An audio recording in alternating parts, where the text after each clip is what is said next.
dalam bidang politik dan pemerintahan. Jadi apa kerajaan Hindu-Buddha dan Islam dalam bidang politik dan pemerintahan. Kemudian yang kedua, mengidentifikasi pengaruh kerajaan bercorak Hindu-Buddha dan Islam bidang sosial. Dalam hal ini, apa pengaruh sosial di kerajaan Hindu yang sampai sekarang masih ada, dan sejarah Islam juga sampai sekarang masih ada. Kemudian yang ketiga, mengidentifikasi pengaruh kerajaan bercorak Hindu-Buddha dan Islam bidang ekonomi. Nah, ini karena bersifat kehidupan perlu dengan ekonomi. Nah, di sini bagaimana kehidupan di zaman corak kerajaan Hindu-Buddha, zaman corak Islam yang berpengaruh sampai sekarang, apa yang masih berpengaruhnya. Ingat di dalam sejarah konsep waktu itu ada 4 ya. Salah satunya itu keberlanjutan. Nah, apa yang dilanjutkan sampai sekarang. Kemudian peserta didik di sini mampu mengidentifikasi pengaruh kerajaan yang bercorak Hindu-Buddha dan Islam di bidang budaya. Nah, semacam nama-nama juga itu kan, itu adalah salah satu pengaruh dari Hindu-Buddha. Nah, kalau yang Hindu contohnya apa ya? Bapak juga itu ada pengaruh dari Hindu. Kemudian nama Bapak. Kemudian kalau dalam Islam biasanya itu pakai Muhammad dan sebagainya, Ahmad, itu bagian dari pengaruh Islam. Dan nantinya kita juga akan mempelajari pengaruh dari Barat. Salah satunya sekarang kan banyak nama-nama yang ke barat-baratan. Nah, itu adalah pengaruh dari Eropa. Lanjut. Nah, kita di yang pertama, pengaruh kerajaan bercorak Hindu-Buddha di Indonesia, bidang politik dan pemerintahan. Yang pertama, itu konsep kepemimpinan dari kesukuan, kepala suku kepada sistem kerajaan atau raja. Ini dapat terlihat dari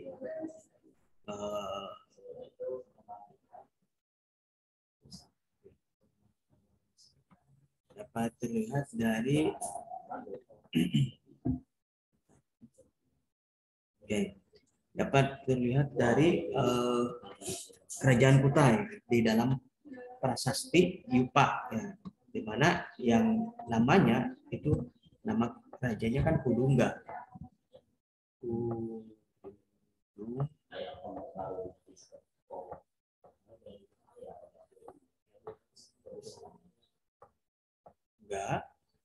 Yang kemudian yang nantinya ada Aswawarman.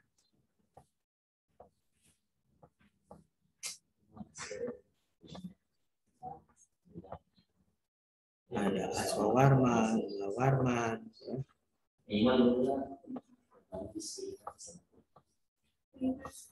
Ini di sejarah Indonesia kalian sudah pelajari. Nah, ini merupakan pengaruh dari Hindu. Nah, nama Kudungga ini di India itu tidak ditemukan. Nama Kudungga di India tidak ditemukan, yang sehingga diinterpretasi bahwa Kudungga itu adalah nama asli orang Indonesia. Ya, nama asli orang Indonesia. Kemudian setelah masuknya India yang membawa pengaruh Hindu, maka namanya menjadi Aswawarman. Kemudian, nah, kerajaan itu pengaruh dari India. Yang sebelumnya ini adalah sifatnya tadi kesukuan, ya, dengan sifat primus inter pares. Ya. Siapa yang kuat, maka dia yang mampu memimpin. Kemudian yang kedua, raja dianggap sebagai keturunan dewa atau konsep dewa raja. Ini konsep dewa raja itu hanya untuk melegitimasi dari pemimpin supaya mempunyai wibawa di tengah-tengah masyarakat. Ya.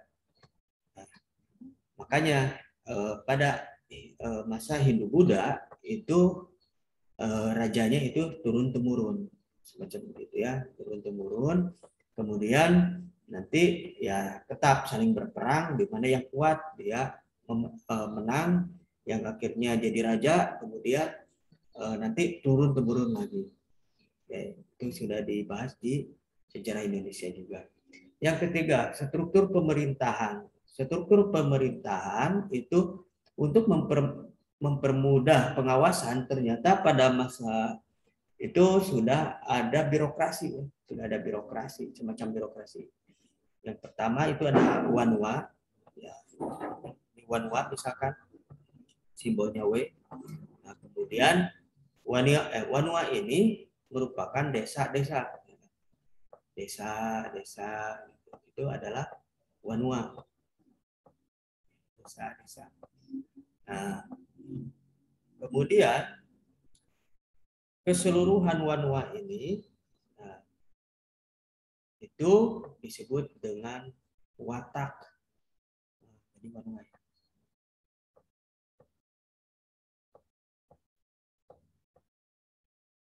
Nah, kalau yang mencakup semuanya itu adalah watak. Nama apa ya? Bisa jadi camat atau bisa jadi kabupaten. Watak. Nah, kan ini bagian di watak itu ada wanwa. Nah, ada yang wanwa dijadikan ibu kota yang nantinya disebut dengan Thani.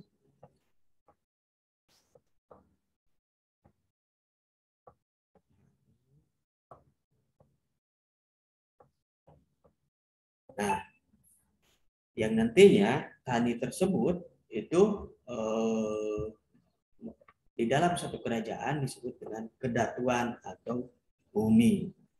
Kedatuan atau bumi. Nah, ini ada puncak kekuasaan dalam suatu kerajaan. Jadi ada wanwa tersebut dibentuk dalam satu kesatuan namanya watak, yang kemudian puncak kekuasaannya itu adalah namanya kerajaan, kedatuan di Jawa Tengah atau bumi di Jawa Timur.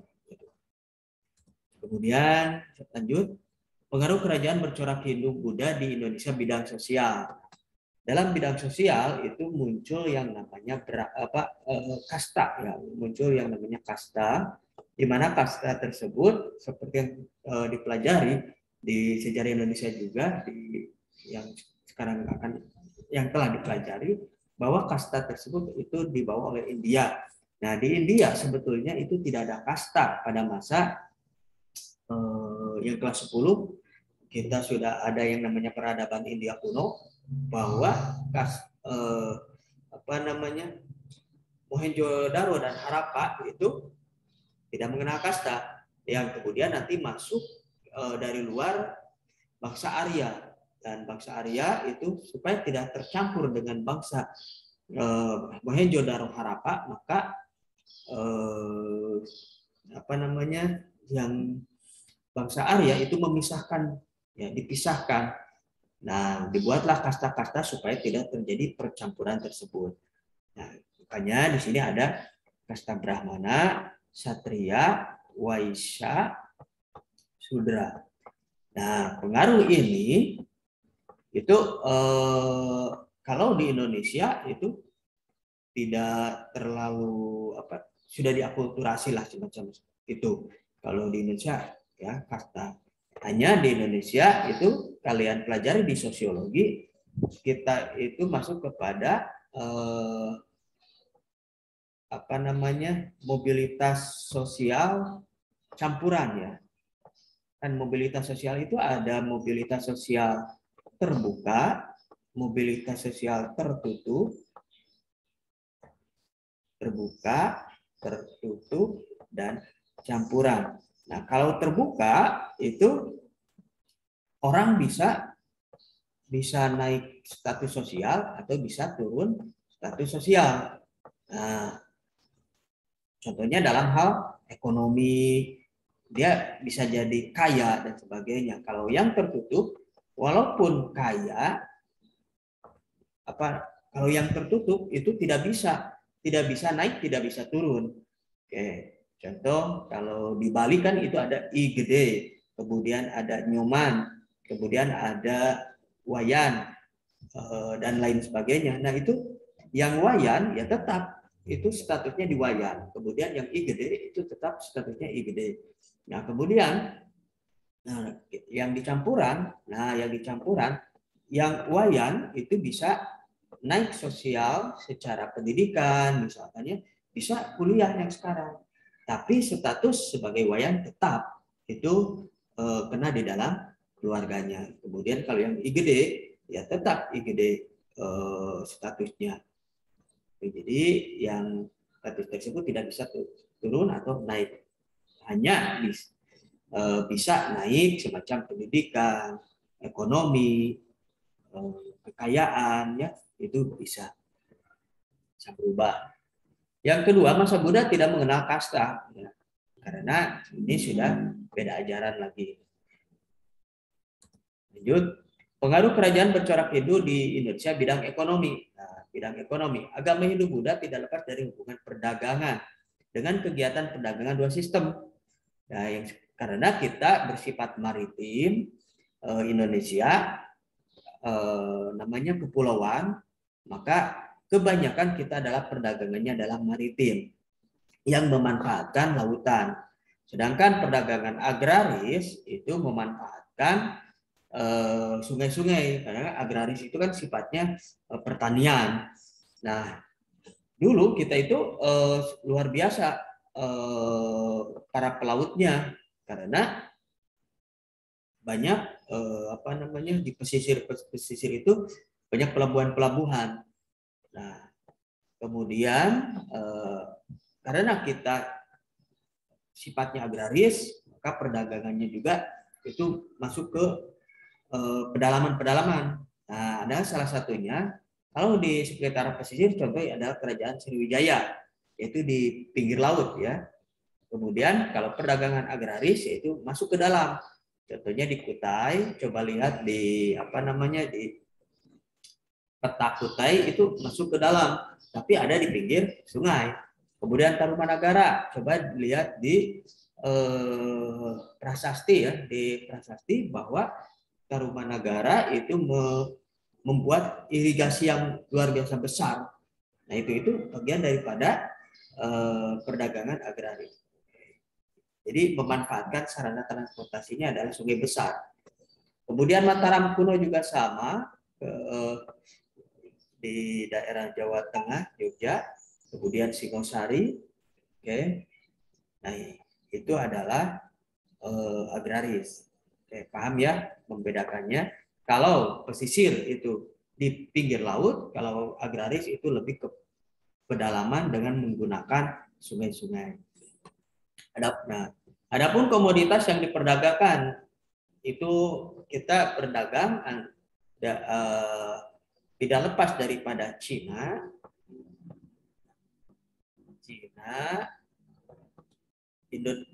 India.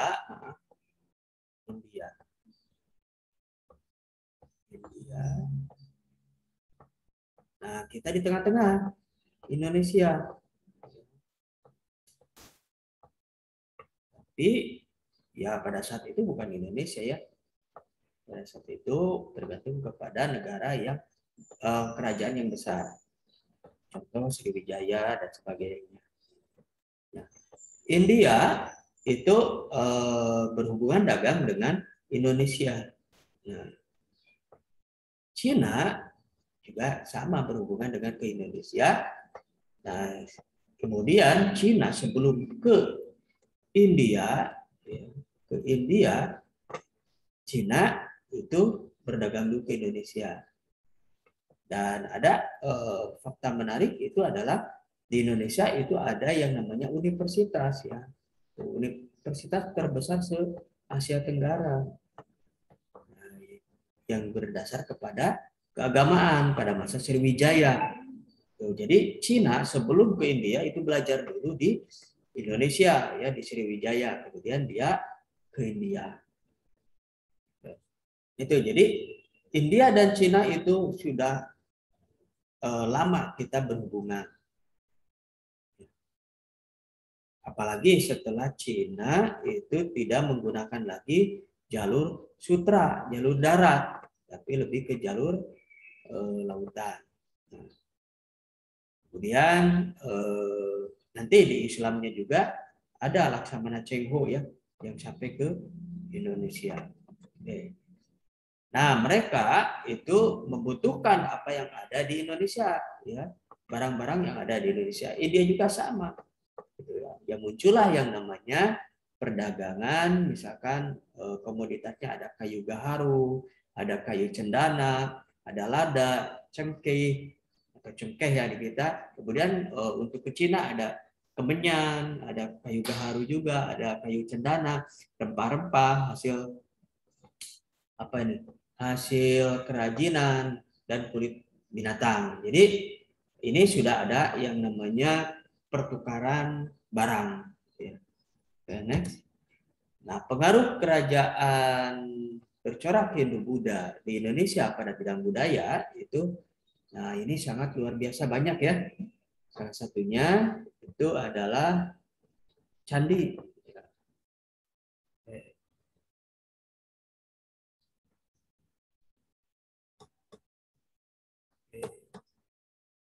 Nah, salah satunya adalah candi. Candi. Dan ini yang menariknya, Indonesia itu dari dulu suka mengakulturasi. Jadi sudah pada kreatif ya, tidak pada kreatif. Dari zaman dulu, dari zaman masa prasejarah juga. Nah, salah satunya candi. Nah, candi di India dengan di Indonesia itu berbeda untuk apa fungsinya juga berbeda. Silakan cari. Oke. Corak candi. Nah, ini candi itu berbeda di daerah Jawa Tengah dan Jawa Timur. Silakan kalian di scan di QR di sana dan kalian dapat memahami bagaimana ciri-ciri langgam Jawa Tengah dan langgam Jawa Timur. Nah, salah satunya kalau langgam Jawa Tengah itu lebih tambun, jadi besar, ya, besar tambun. Apa ya kalau kita itu genut ya. Nah, kemudian kalau Jawa Timur itu langsing-langsing. Ini Bapak contohkan seperti ini aja lah. Oke. Nah, contoh kan di Borobudur ya, Borobudur itu langgam Jawa Tengah. Jadi tambun itu biasanya kalau yang tambun-tambun itu adalah corak dari Hindu, maaf, corak dari Buddha. Sedangkan yang ramping, jangkis ya, jangkis kalau di Sunda itu jangkung ipis ya, jangkis itu biasanya itu kerajaan Hindu. Yang kedua, seni bangunan. Ada candi dan keraton, ini tidak lepas dari akulturasi dengan masa prasejarah. Nah, salah satunya candi di kita itu apa ya, di sini aja. Oke. Kita itu punya punden berundak-undak ya pada masa prasejarah. Oke, punden berundak-undak. Nah, datanglah Hindu itu candinya juga begini. Kayak yang berundak-undak itu ya. Mau Hindu, mau Buddha juga sama. Oke. Kemudian nanti datang Islam. Tetap itu mengakulturasi budaya asli Indonesia. Nah, lihatnya dari apa? Dari atap, ya atap masjid sama. Ya, atap masjid itu berundak-undak juga. Nah, coba kalau kalian masjid ke Persia, tidak ada yang seperti gini. Tapi apa? Kubah. Kalau ke Arab, ya mungkin bangunannya gini aja ya, ke arah bangunannya. Lipat gitu. Kalau kalian ke apa namanya ke Eropa, ya seperti rumah ya masjidnya juga. Nah itu. Jadi, nah ini luar biasanya kita itu tetap bersifat apa kearifan lokal ya, kearifan lokalnya masih dipertahankan. Hanya kalau kita ingin seperti orang Barat, ya nggak bisa. Ingin seperti orang Korea, ya nggak bisa. Nah, makanya kita harus punya ciri khas. Nah, kalau bisa orang lain yang meniru kita, bukan kita yang meniru orang lain. Jadi usahakan kita menjadi trendsetter, bukan follower. Oke. Nah, kemudian seni rupa. Nah, seni rupa itu tidak lepas dari patung atau arca, karena Hindu-Buddha itu berhubungan dengan simbol-simbol kepada dewa, dan dewa itu disimbolkan dalam bentuk patung, ya. Oke, kemudian relief. Nah, relief juga, relief itu yang yang ada di dinding-dinding candi, ya. Ukiran-ukiran yang ada di dinding candi. Nah, itu hasil karya dari masa corak Hindu-Buddha. Mungkin kalian kalau ke ke Prambanan atau ke Borobudur itu dapat melihat relief yang berisikan cerita-cerita. Ya, kalau kalian belajar sejarah, maka ketika melihat relief-relief tersebut akan seolah-olah kita itu membaca novel misalkan, oh ini kehidupannya, sehingga kita akan berimajinasi, sehingga akal kita akan terus tergali, terasah, gitu ya, sehingga kita akan menimbulkan kepekaan dan tidak akan mengganggu candi. Kalau yang tidak belajar sejarah mungkin ya ada yang menginjak-injak candi, ya. Itu padahal itu kan tempat ibadah tempat ibadah bagi yang percaya terhadap hidup Buddha, gitu. Makanya kita saling menghargai. Bagaimana cara saling menghargai? Ya kita harus tahu. Bagaimana kita tahu? Ya kita belajar. Bagaimana belajar? Ya belajar sejarah, gitu. Oke. Yang keempat, seni pertunjukan. Nah, seni tari. Nah, seni tari itu diambil dari kisah Ramayana, ya, Ramayana yang ada di India. Oke. Dengan adanya sendera tari.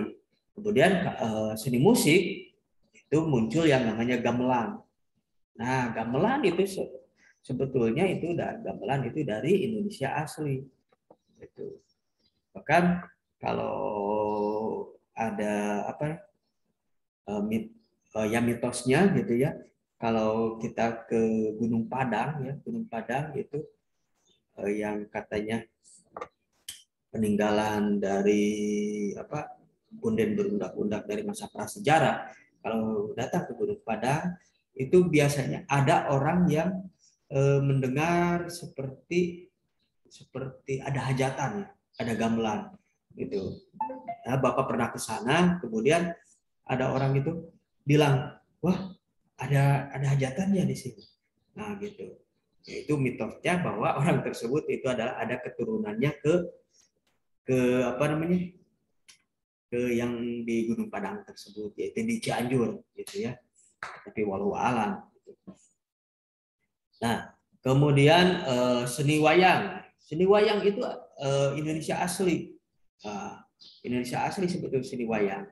Yang kemudian diakulturasi dan ceritanya itu diambil dari cerita India, Ramayana, dan lain-lain. Nah, yang kemudian nanti dibuatkan seni sastra. Nah, seni sastra itu diubah dari kisah, misalkan kisah Baratayuda yang ditulis oleh Empu Seda dan Empu Panuluh itu yang mengenai kerajaan Kadiri, ya. Di sana sama halnya dengan siapa itu yang kisah Ramayana, ya, dan Baratayuda. Nah itu, jadi ada dua keluarga yang saling berkonflik, gitu, yang akhirnya nanti akan disatukan, kemudian terjadi lagi penyerangan, disatukan, jadi penyerangan lagi, ya begitulah. Dan itu hampir sama dengan juga yang di India, yang salah satunya di kerajaan Kadiri, antara Kadiri dengan Panjalu.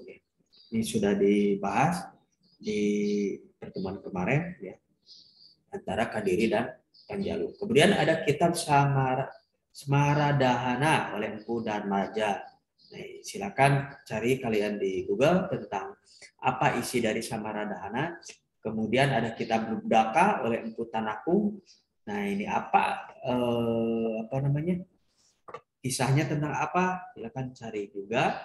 Kemudian kitab Hariwangsa. Nah, kitab Hariwangsa dan Gatot Kaca oleh Empu Panulu. Oke, lanjut. Nah, kita masuk di Islam. Kita masuk di Islam. Sama halnya dengan Hindu Buddha, Islam itu supaya terjadi wibawa di masyarakatnya atau di rakyatnya, maka di Islam itu mengenal konsep khalifatullah, yaitu wakil Tuhan di dunia. Ya kalau Islam wakil Allah gitu ya. Dan itu wakil Allah di dunia. Nah, kalau di Hindu Buddha itu konsepnya dewa raja atau titisan dewa yang masuk ke raja tersebut. Nah, karena kita di apa namanya Khalifatullah itu wakil Tuhan, maksudnya ini adalah ya di Sundanya itu wawakil ya, wawakil untuk menyebarkan agama Islam di dunia itu. Jadi bukan titisan ya, kalau di Islam itu bukan titisan karena beda, kita makhluk yang diatur oleh Allah. Kemudian yang kedua, penggunaan gelar sultan atau sunan. Nah, ada sultan, sunan, penembahan, dan maulana. Nah, jadi yang namanya maulana itu, wah itu luar biasa, ya gelar yang luar biasa. Sultan, ya sunan itu lebih kepada, nah kalau sunan itu lebih kepada keagamaan. Nah, kalau sultan biasanya lebih kepada kerajaan.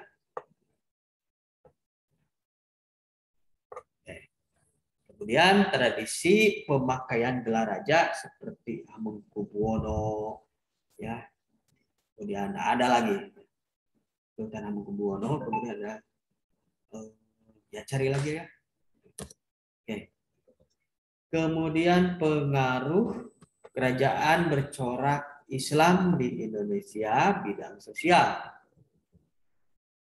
Kalau bidang sosialnya di sini, dan Clifford Geertz itu membagi hasil penelitiannya, itu ternyata ada 3 kelompok ya, 3 kelompok atau 3 golongan.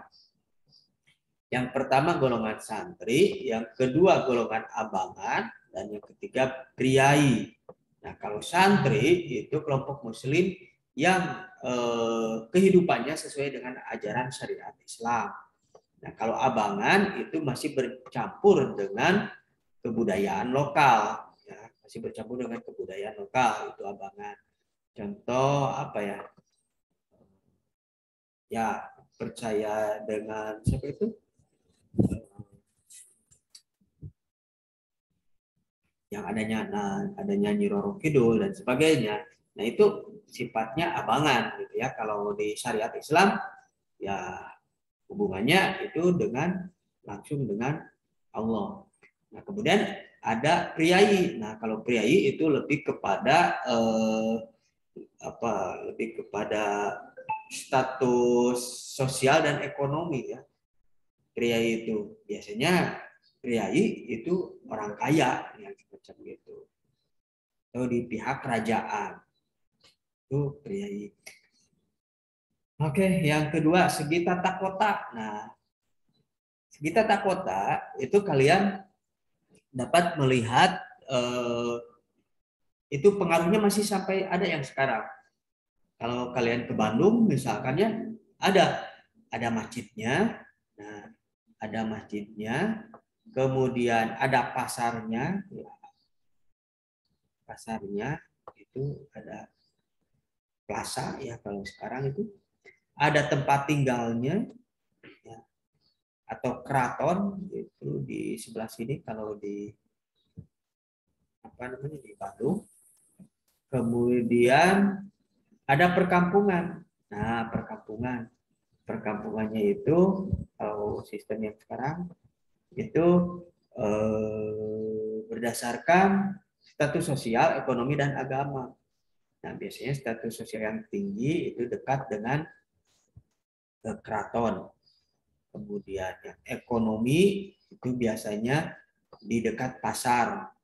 Nah, kalau agama itu dekat masjid ya. Dan ada yang menariknya itu ada juga tempat tahanan. Di Garut juga sama kan? Coba bayangkan di Garut ada pendopo, ya pendopo tempat tinggal penguasa, ada masjidnya, Masjid Agung, kemudian ada apalagi ada pasar. Nah dulu pasar di sebelah sini kalau nggak salah. Oh, nah kemudian dipindahkan ke sebelah sini, Pengkolan, pasar. Kemudian ada perkampungan penduduk. Nah, perkampungan penduduk itu biasanya di sebelah sini. Itu yang kaya. Kemudian yang menengah, kemudian semakin ke pinggir itu status sosialnya itu semakin rendah. Ya, Bapak berbicara pada saat itu ya. Kemudian di sebelah sini juga ada tahanan. Itu namanya sistem apa? Ya silakan cari sistem apa itu namanya. Itu ya. Kemudian masjid, ya masjid dekat dengan penguasa supaya penguasa dekat dengan masjid, dekat dengan apa namanya dengan agamanya. Makanya dulu itu penguasa itu lebih apa namanya lebih agamis ya, lebih agamis karena untuk menjadi raja biasanya memperdalam juga tentang agama, terutama agama Islam. Kemudian pasar supaya dekat dengan ini ya keraton, kemudian masjid. Jadi satu lingkungan itu aksesnya lebih cepat.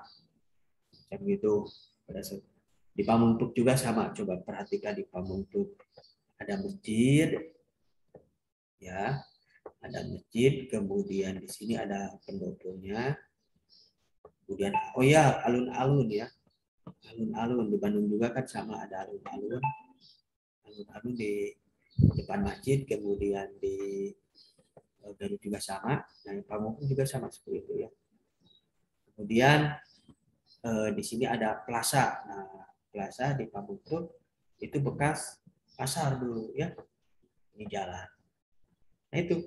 Jadi nah itu pengaruh. Jadi sejarah itu tidak lepas masa kini tidak lepas dari masa lalu. Ya. Ya tinggal nanti apakah akan berlanjut, coba perhatikan pada saat ini ya. Kondisi saat ini apakah akan berlanjut, apakah akan berkembang, apakah akan terjadi perubahan, apakah nanti akan terjadi pengulangan lagi. Contoh sistem dari tata kota ini ya, ini banyak di Bandung terutama atau di kota-kota itu banyak kecamatan terutama ya di kecamatan-kecamatan ini tidak ada lagi masjid agung kecamatan atau berjauhan sekali. Ya, berjauhan sekali. Itu terjadi apakah itu perkembangan? Itu. Nanti misalkan kalau terjadi perubahan baik perubahan negatif atau positif tapi akan mengulang lagi pasti kalau terjadi perubahan yang negatif.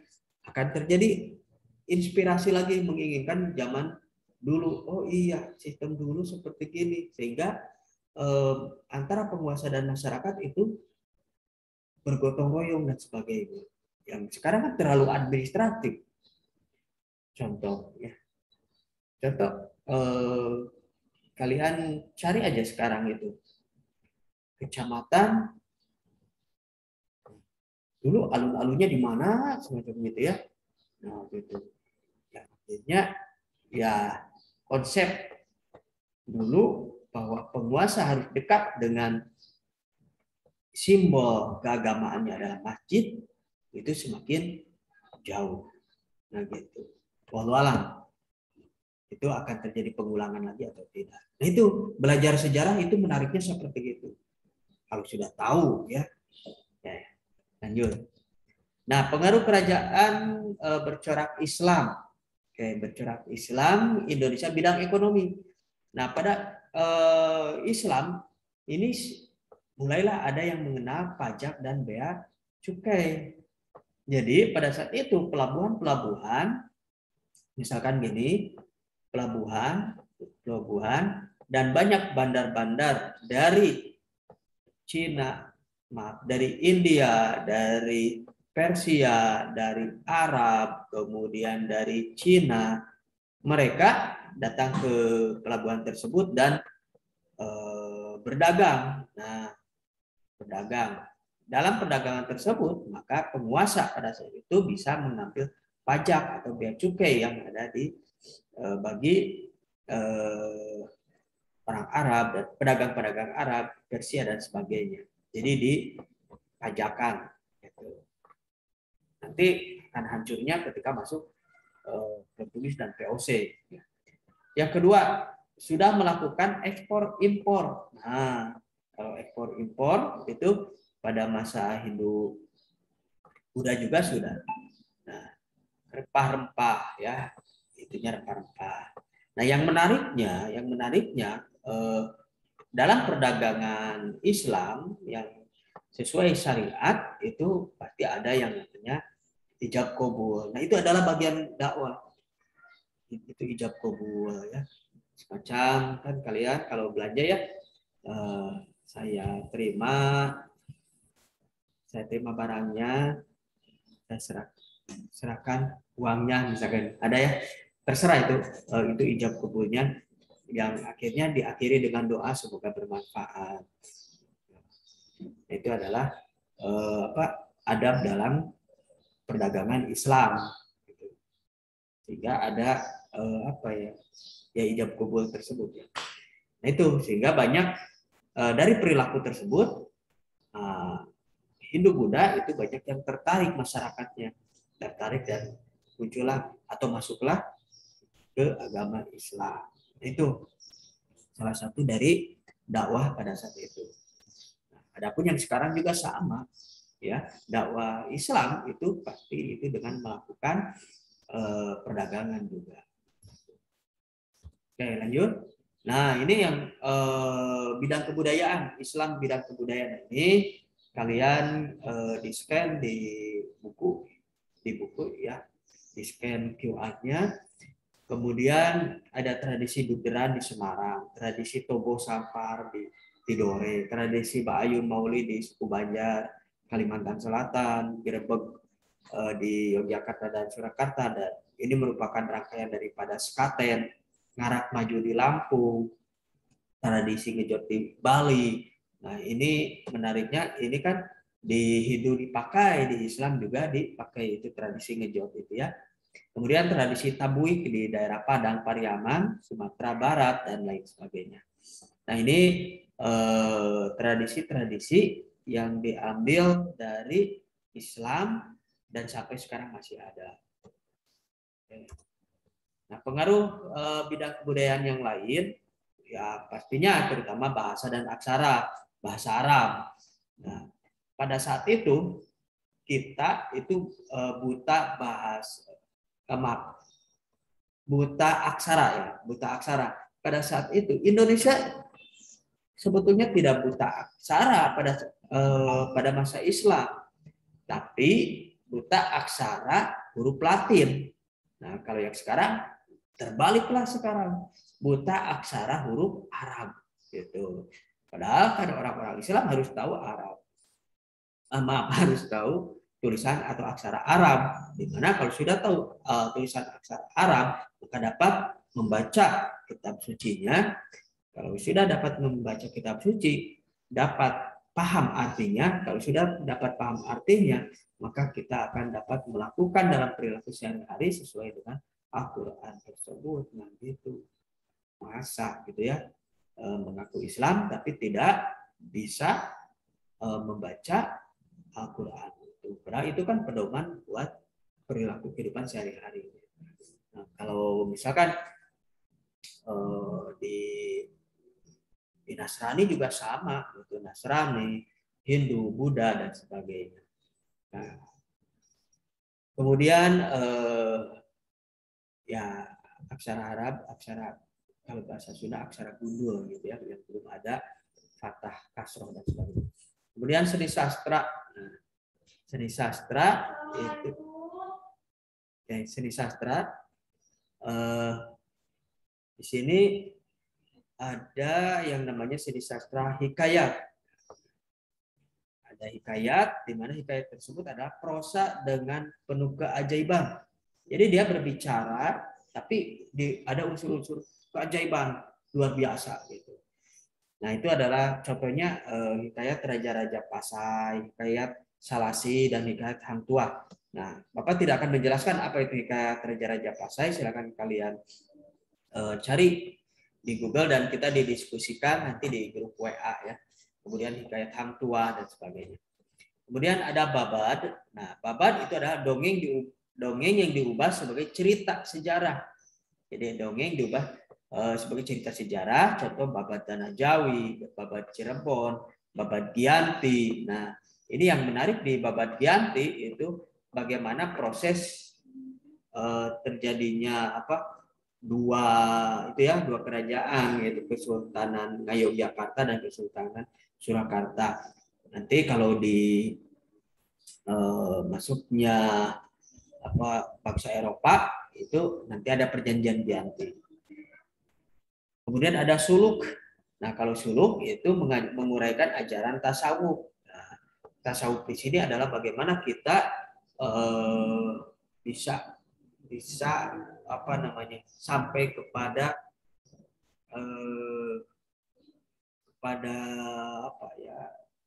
ketuhanan. Kalau ini ada manunggaling kaulah Gusti ya. Nah, kita dapat menyatu gitu ya, menyatu. Nah, itu untuk kalian itu namanya jangan terlalu gimana ya.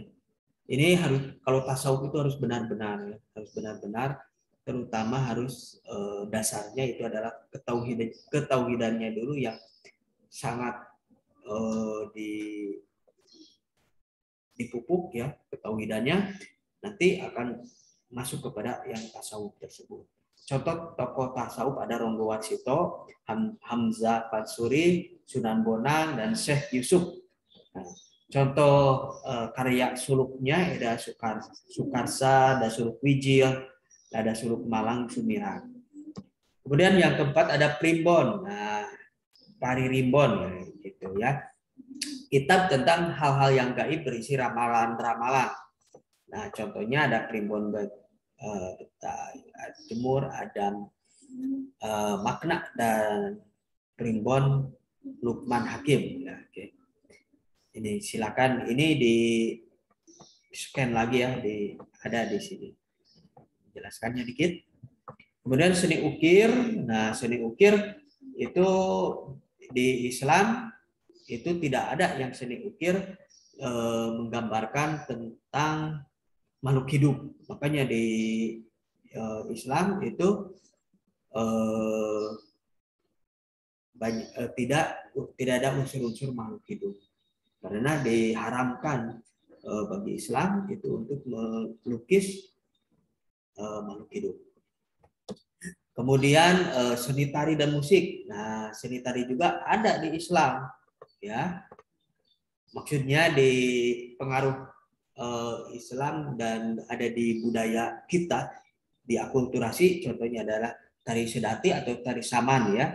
Tari saman dari Aceh, di mana tari saman ini atau ini dari samaan ini yang berisi atau diiringi apa itu?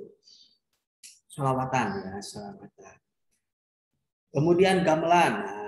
Nah, ini akulturasi juga. Gamelan yang nantinya diiringi untuk dalam cerita wayang yang dibawa oleh Sunan Kalijaga. Jadi menyisipi wayang tersebut. Kemudian cerita wayang. Kalau dulu misalkan Ramayana, Sinta, nah pada masa Islam itu diganti dengan yang lainnya, ceritanya. Kemudian seni bangunan.